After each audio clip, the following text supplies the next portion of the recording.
Welcome to the overview of the Eyesonic access control system. So to start, you're going to need your power cable, and if it's not already stripped, you're going to need to strip the cable so that you have both the black and the white cable with an exposed end on them so that we can plug it into the power supply in the top right.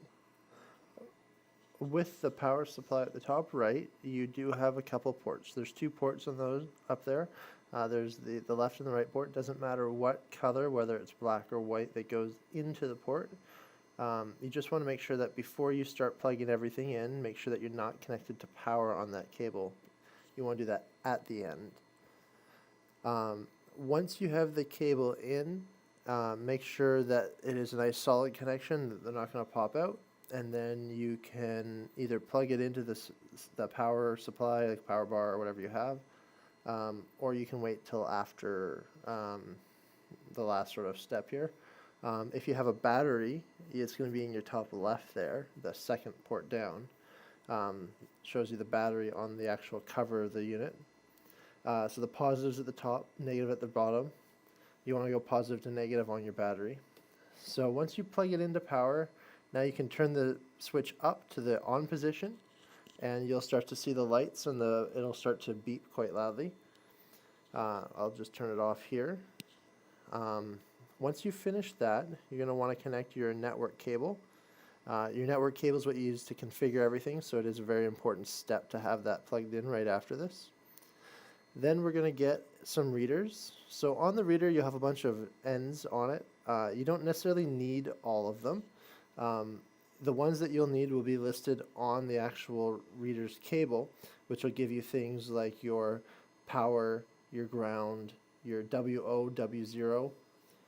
So you're going to want to match up those cables. So if you had connected them to your Cat5, you're going to take your Cat5 at the recorder or at the controller side, and you're going to connect the power to the bottom bar of the controller.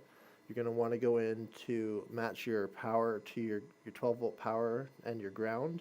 Match them at the bottom there. Again, I would recommend that when you're first setting everything up, make sure your power is turned off. That way you don't have the chance of, electrocuting yourself, or even though it is low voltage, it's good to be safe. And you don't want to short out any controllers and readers. So once you have your power, so again, positive being your 12 volt and your ground, then you're going to want to be able to connect your reader's data signal, which is your WO and W0.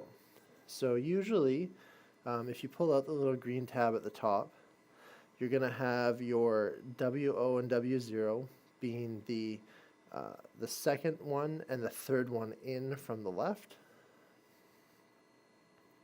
So you can connect your cable, matching the correct cable colors up. So your W1 and then your W0.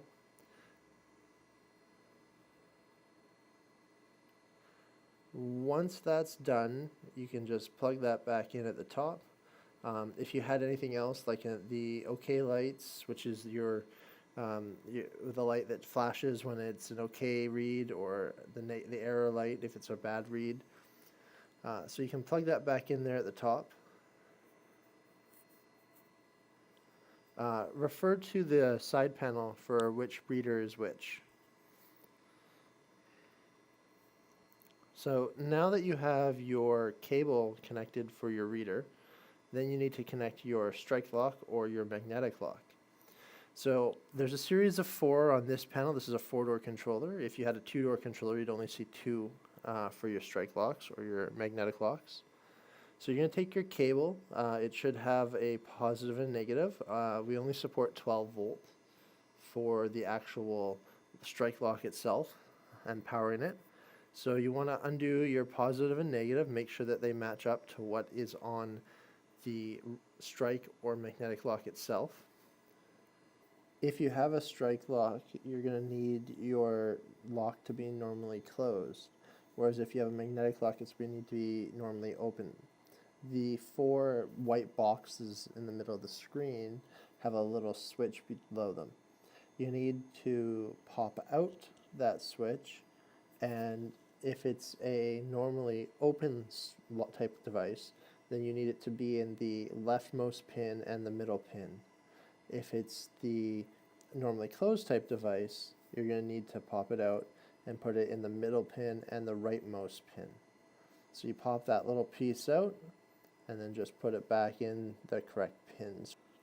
Then you can check out our next video about how to test the doors and make sure that they're working.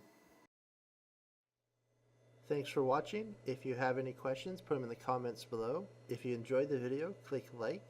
If you want to see more, click subscribe, and we'll see you on the next video.